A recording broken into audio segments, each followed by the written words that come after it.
Magandang araw mga bata. Alam kong sabik na kayong marinig ang aking kwento. Kung gayon, manood at makinig kayo ng mabuti. Ang kwentong ito ay pinamagatang ang langgam at ang kalapati. Isang araw sa panahon ng tag-init ay may isang langgam na nagtungo sa ilog upang uminom ng tubig. Uhaw na ako. Buti na lang nakakita ako ng ilog. Dapat makababa na ako upang makainom. Ngunit, may masamang nangyari sa langgam. Ito'y nadulas sa mga bato at nahulog sa tubig. Tulong! Tulong! Tulungan niyo ako! Natatangay na ako ng tubig. Ang bilis ng agos. Tulungan niyo ako!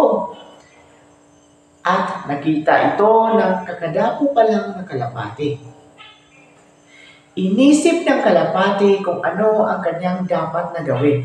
Kaya, inihulog niya ang dahon sa ilog.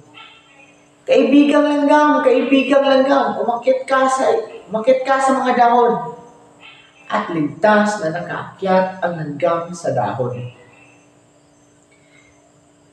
Kinabukasan, nagkita ang dalawang magkaibigan sa ilog upang uminom ulit ng tubig. Ngunit, nakita sila ng isang mangangaso. May isang kalapati at hindi nila alam na nasa likuran nila ako. Hindi alam ng mangangaso na nakita pala siya ng langgam. Naku, ang kaibigan kong kalapati ay nasa panganib. Kailangan ko siyang tulungan. At agad na nagtungo ang langgam sa mga ngaso at ito'y kanyang kinagat. Aray! Ang sakit! Ano bang insekto yun? Napansin ng kalapati ang ingay at ito'y agad na lumipad.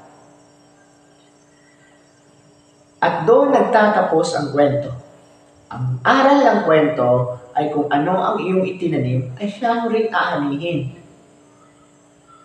At gawin mo sa kapwa mo ang gusto mong gawin nila sa iyo. At yun lamang ang ating kwento. At doon lamang nagtatapos ang ating kwento. Maraming salamat. Hanggang sa muli.